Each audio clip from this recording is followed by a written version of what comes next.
चलो स्टूडेंट्स, कल हमने देखा था इकोनॉमिक प्रॉब्लम के बारे में और वो नोट्स हमने अवेलेबल किया था। और आज भी ये नोट्स आनन फानन में बनाया हूँ जल्दी जल्दी, क्योंकि कल आप लोगों का टेस्ट भी है। चलिए ध्यान से सुनिएगा, है ना। वो था इकोनॉमिक प्रॉब्लम जिसके बारे में हमने डिस्कशन किया। इकोनॉमिक प्रॉब्लम के बारे में बताया भी था आपको कि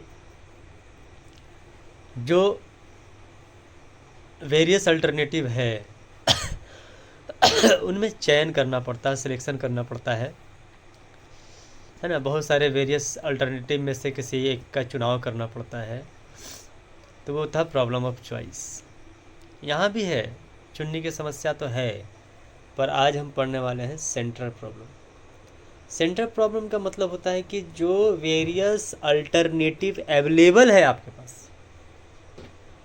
अब जो अवेलेबल है उन दोनों में से काम करना, उन दोनों पे खर्च करना है, उन दोनों का प्रोडक्शन करना है, पर तय करना है कि किस में कितना खर्च करना है, किस रेशियो में खर्च करना है। मतलब यहाँ प्रॉब्लम ऑफ चॉइस नहीं है, यहाँ कंपल्सन ऑफ मेकिंग चॉइस है।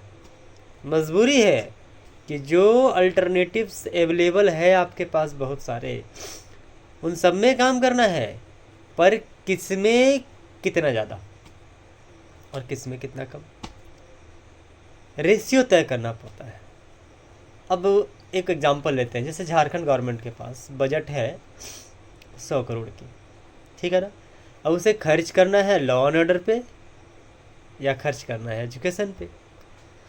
खर्च तो इसे दोनों पे करनी है। अब भैया अब इन्हें ये सिलेक्शन करना है कि ये जो सिलेक्ट दो आइटम्स है, दो मुद्दे हैं ना जिस पे खर्च करना है, इन्हें अब ये जस्ट ये रेशियो डिसाइड करना है कि इस फंड में कितना part, how much should be spent on law and order and how much should be spent on education.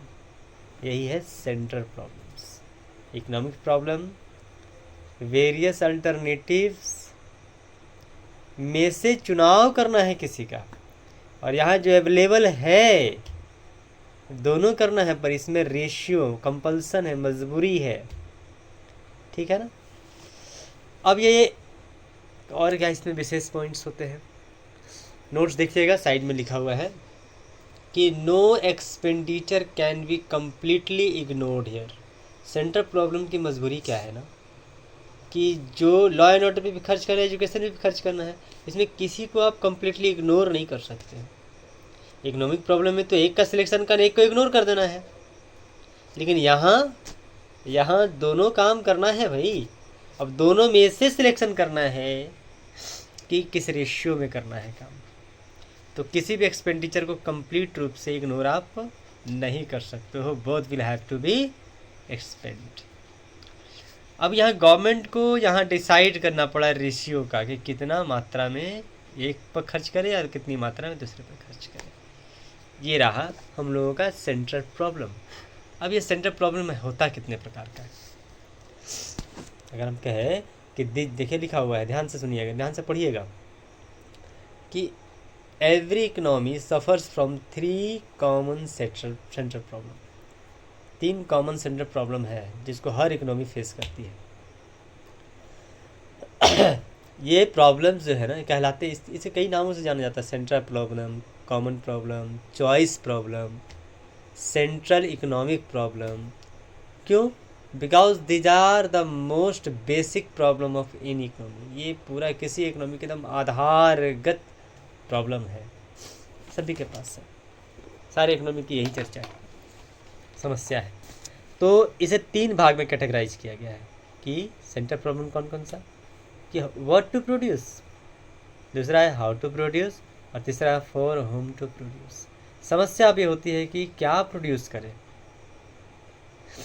जो मेरे पास अवेलेबल रिसोर्सेस हैं, जो मेरे पास अवेलेबल अल्टरनेटिव्स हैं, जो मेरे पास साधन हैं, उससे क्या उत्पादन करें और कितनी मात्रा में उत्पादन करें। क्यों भाई?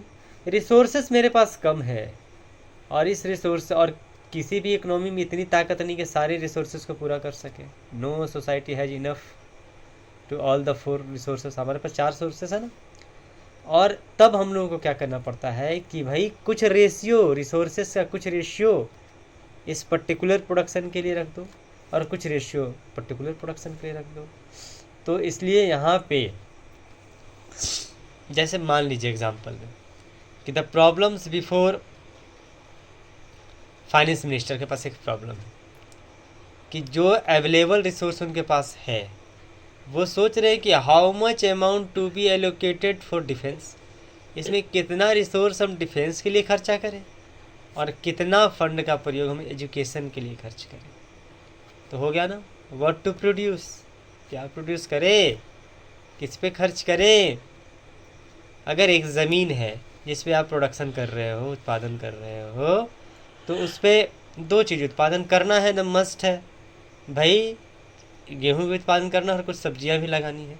तो अब आपके रिसोर्सेज को ये तय करना पड़ेगा कितना रिसोर्सेज का प्रयोग हम गेहूं के लिए करें और कितना रिसोर्सेज का प्रयोग हम सब्जी उगाने के लिए करें। बस इतना ही सा बात है।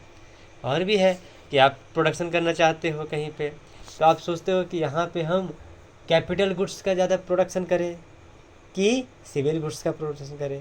सरकार के पास यही तो मुद्दा है ना, सिविलियन को खिलाने के लिए उपयोग करें या इंडस्ट्री बढ़ाने के लिए उपयोग करें, कुछ वस्तु का प्रोडक्शन करें, मशीनरी वगैरह ज़्यादा प्रोडक्शन करें, या लेबर का ये, या फिर जनता को खिलाने के लिए अनाज का उत्पादन करें। ये समस्या बना हुआ है सरकार के पास। ये था व्हाट टू प्रोड्यूस। मतलब यहाँ सीधी सी बात है कि यहाँ जो प्रॉब्लम है ये selection of goods and services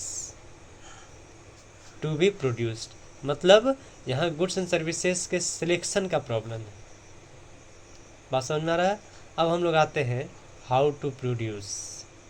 how to produce goods and services selection का प्रॉब्लम नहीं है, बल्कि जो प्रोडक्शन करना है, जो उत्पादन करना है, उसमें किस तकनीक का प्रयोग किया जाए, टेक्नोलॉजी कौन सा लगाया जाए, और उस अलग अलग टेक्नोलॉजी के बीच में सिलेक्शन करना है। अब देखिए टेक्नोलॉजी क्या क्या है। अगर हम कहें तो दो तरह की टेक्नोलॉजी की बात होती है। एक तो होता है लेबर इंटेंसिव टेक्निक्स और दूसरा होता है कैपिटल इंटेंसिव टेक्निक्स।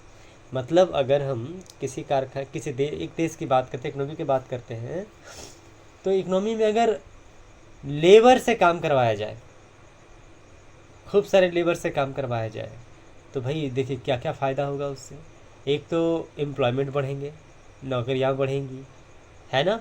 तो ऐसा नौकरी भी बढ़ेगा और फिर बड़े पैमाने पर उत्पादन हुआ तो ठीक है। लेकिन होता क्या है, जो अर्थव्यवस्था बताए थे ना, इकोनॉमी कई प्रकार के होते हैं। एक होता है समाजवादी अर्थव्यवस्था, मतलब सोशलिस्ट इकोनॉमी, और दूसरा होता है जो कि निजी अर्थव्यवस्था कहलाता है ना।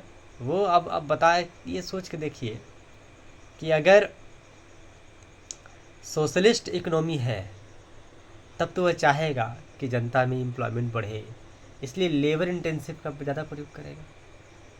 लेकिन अगर कैपिटलाइज इकोनॉमी है, पूंजीवाद अर्थव्यवस्था है, तो लोग क्या सोचेंगे, बड़े बड़े फर्म उद्योग वाले क्या सोचेंगे कि इतने सारे लेबर्स को रखना, फिर उनको पेमेंट देना, बहुत सारे झंझट है, क्यों ना सारा उत्पादन मशीनरी से कर लिया जाए।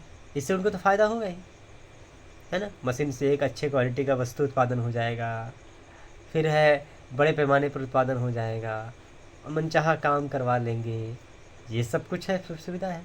पर इससे उनका केवल लाभ होगा, समाज का तो लाभ नहीं होगा ना। लेबर्स को एम्प्लॉयमेंट कहाँ मिलेगा। तो ये दो तरह का है व्यवस्था। अब किसी कारखाने में आप भी सोचिए ना, आप भी चाह रहे हो कि लेबर ज़्यादा प्रयोग करें या कैपिटल या मशीनरी वगैरह लगाएं, तो आप वहाँ की व्यवस्था देखिएगा, समाज को देखिएगा। अगर आपके यहाँ लेबर एडुकेट मात्रा में है, अबंडेंस मात्रा में है, तब आप मशीनरी यूज कीजिएगा। और अगर लेबर से उत्पादन तो आराम से हो जाएगा, तो आप किसका प्रयोग करेंगे। इसलिए ध्यान से समझिएगा, दो तरह के टेक्निक है। अब उस टेक्निक में चुनाव करना ही हाउ टू प्रोड्यूस कहता है। ठीक है, हमने लिखवाया है आपको ना कि labour intensive techniques, it refers to that techniques where more labour are use than machinery. जहाँ मशीनरी की अपेक्षा लेबर का अधिक प्रयोग किया जाता है उसे कहते हैं लेबर इंटेंसिव टेक्निक, और जहाँ लेबर के अपेक्षा, लेबर के बजाय मशीनरी का ज़्यादा प्रयोग किया जाता है उसे कहते हैं कैपिटल इंटेंसिव टेक्निक्स। तो अब यहाँ सिलेक्शन इन्हीं दोनों में से करना है कि हाउ टू प्रोड्यूस, कैसे प्रोड्यूस करें, मतलब टेक्निक्स का सिलेक्शन बताता है हाउ टू प्रोड्यूस। अब आगे बढ़ते हैं। लेकिन एकदम ध्यान से रखिएगा कि more ever the choice of techniques of production also depends on the availability of techniques of production is the given country. किसी भी कंट्री में ये दोनों टेक्निक के बारे में कहा जाता है क्या कि कभी कभी इसके कौन सी मात्रा अधिक है, ये देख लीजिए ना। सेंटेंस कहता है कि if a country is having an abundance of labour, अगर किसी कंट्री में लेबर बहुत ज़्यादा है तो it will prefer more labour intensive technique. तो वो चाहेंगे कि भाई इतने सारे लेबर इजी में मिल जा रहे हैं तो क्यों हम कैपिटल का यूज करें, मशीनरी का यूज करें, लेबर से ही प्रोडक्शन कर सकते हैं क्योंकि मशीनरी वगैरह तो है नहीं, तो सब काम तो लेबर से ही होना है। और जिस कंट्री में लेबर कम है तो वहाँ वो लेबर कहाँ से लाएंगे, शॉर्टेज अगर लेबर का तो वो कैपिटल इंटेंसिव टेक्निक का प्रोडक्शन करते हैं। तो ये था हाउ टू प्रोड्यूस के में टेक्निक का सिलेक्शन वाली प्रॉब्लम ये शो करता है, ठीक है ना। और दो तरह के बता दिए ना, टेक्निक्स का प्रयोग करना है, लेबर इंटेंसिव और कैपिटल इंटेंसिव। अब चलते हैं अंतिम में, आपके स्क्रीन पे दिख रहा होगा, देखिए नीचे, फॉर होम टू प्रोड्यूस, किसके लिए प्रोडक्शन करना है भाई, इसको ज़रा ध्यान से सुनिएगा, किसके लिए प्रोडक्शन करना है, मतलब हाउ द इनकम। अभी इसको समझाने से पहले थोड़ा सा हम लोग चलते हैं ऊपर की ओर।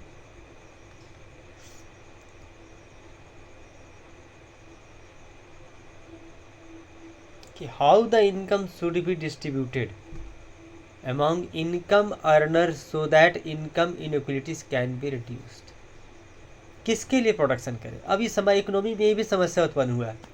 अगर समाज में एक ही तरह के लोग कमाने वाले हों, लगभग इक्वल लोग कमा रहे हैं और सब रिच हैं, तो उनको जैसी वस्तुएं चाहिए, जिस तरह की वस्तुएं उनको प्रयोग में लाते हैं, है ना, एसी, फ्रिज, ये बड़े बड़े बिल्डिंग्स, बड़े बड़े सुविधाएं वाली चीज़, विलासिता भरी लग्जरियस आइटम्स, यही चाहेंगे ना लोग, बहुत रिच व्यक्ति।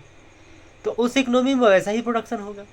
अगर किसी इकोनॉमी में रिच पर्सन नहीं है, पुअरेस्ट पर्सन है, पुअर है, तो वहाँ ज़्यादातर खाद्य सामग्री या उनके लेवल की प्रोडक्ट ही प्रोडक्शन होगा। लेकिन अगर किसी इकोनॉमी में मिली जुली भगत है और इनइक्वलिटी बहुत है, गरीब बहुत है, अमीर बहुत है, तो वैसे तो अब इकोनॉमी को सोचना पड़ेगा नहीं कि भाई क्या उत्पादन करे, किसके लिए उत्पादन करे, रिच वाले के लिए, मीडियम वाले के लिए, लो वाले के लिए, किसके लिए उत्पादन करे। क्योंकि जो सारी इकोनॉमी को खिलाने लगे एक जैसे वस्तु तो आप प्रोडक्शन कर नहीं रहे हैं, समस्या यहाँ पे। अर्थात अगर ये देखा जाए किसके लिए प्रोडक्शन करना है, तो भाई इनकम के इनइक्वलिटी को ठीक करना होगा। तो वही लिखवाया है ना कि how the income should be distributed among income earners, income कमाने वाले के बीच में इनकम कैसा होना चाहिए, इक्वल कर दीजिए। यही प्रॉब्लम है कि how the income should be distributed, कैसे इनकम को डिस्ट्रीब्यूट किया जाए इनकम अर्नर के बीच में, ये है तीसरा प्रॉब्लम फ्रॉम हाउ टू। क्योंकि इनकम अगर अलग अलग है तो प्रोडक्शन की समस्या आ गई ना। ये किसके लिए प्रोडक्शन करे इकोनॉमी भाई। अगर सरकार देख रही है कि समाज में इनइक्वलिटी ज़्यादा है, तो जो कंपनी या कोई कंपनी भी देख लीजिए कि समाज में इनइक्वलिटी ज़्यादा है, एक समाज है छोटा सा, वहाँ पे कुछ हम उत्पादन किए हैं, एक चिप्स ही बनाया, चलिए ना चिप्स बना दिए, और हम हैं किसी गांव में, चिप्स बना दिए, और गांव में अधिकतम आबादी गरीबों की भी है और अधिकतम आबादी, बहुत मैक्सिमम आबादी, कुछ आबादी जो है अमीरों की है। अब एक चिप्स हमने बनाया है, तो जानते हो क्या होगा, साधारण रूप से चिप्स ले गाँव बेचने के लिए पैकिंग वैकिंग नहीं किया तो अमीर नहीं चाहेंगे, और पूरा पैकिंग वैकिंग करूँ तो मेरा कॉस्ट बढ़ जाएगा, फिर गरीब नहीं चाहेंगे क्योंकि महंगा पे बेचूंगा। समस्या हो गई ना, यही है प्रॉब्लम, छोटी सी। तो this is because of high level of income inequalities that we need to think for whom to produce. The problem is what, अब यहाँ पे प्रॉब्लम और भी है, कई तरह के प्रॉब्लम और नजर आते हैं कि the problem is what should be, कैसे डिस्ट्रीब्यूट करें। अब दो तरह का प्रॉब्लम आ गया ना, एक तो हम लोग देख लिए उधर इनकम का, और दूसरा है कि फैक्टर ऑफ प्रोडक्शन को पेमेंट किस तरह किया जाए। वहाँ भी इक्वलिटी होनी चाहिए। वेजेज का रेट सेट करना, जो फैक्टर ऑफ प्रोडक्शन के आधार पे ही तो उत्पादन हुआ है, तो वेजेज को कितना पेमेंट करें, रेंट को कितना पेमेंट करें, पूंजी पर ब्याज, इंटरेस्ट ऑन कैपिटल कितना दें, एंटरप्रेन्योर को प्रॉफिट कितना दें, ये भी तय इसी समस्या के कारण होता है होम टू प्रोड्यूस, क्योंकि इनकम इक्वल करना है। और इनकम इक्वल करेंगे तभी एक इकोनॉमी को समझ में आएगा कि भाई किसके लिए प्रोडक्शन करें। वैसे अलग अलग तरह की प्रोडक्शन करना पड़ेगा, अलग अलग मात्रा में करना पड़ता है। ये समस्या किसी भी इकोनॉमी के लिए बहुत बड़ी मात्रा में, इसलिए सरकार चाहती है कि आय में समानता बना रहे, इनकम का डिस्ट्रीब्यूशन बना रहे। ठीक है बच्चे, जितना हो सका इसमें भी समझाया हूँ। फिर आप जल्दी से अपना टेस्ट दीजिए और अच्छे से अच्छे एग्ज़ाम से पास कीजिए। कई बार इस वीडियो को जब देखिएगा बार बार समझने की चेष्टा कीजिएगा, तो कुछ बाद में समझ में आएगा, कुछ वही चीज़ बीच में बोल दिया हूँ, तो इससे आपको बहुत बहुत सफलता मिलेगी, है ना। बाय, जय भारत, जय हिंद।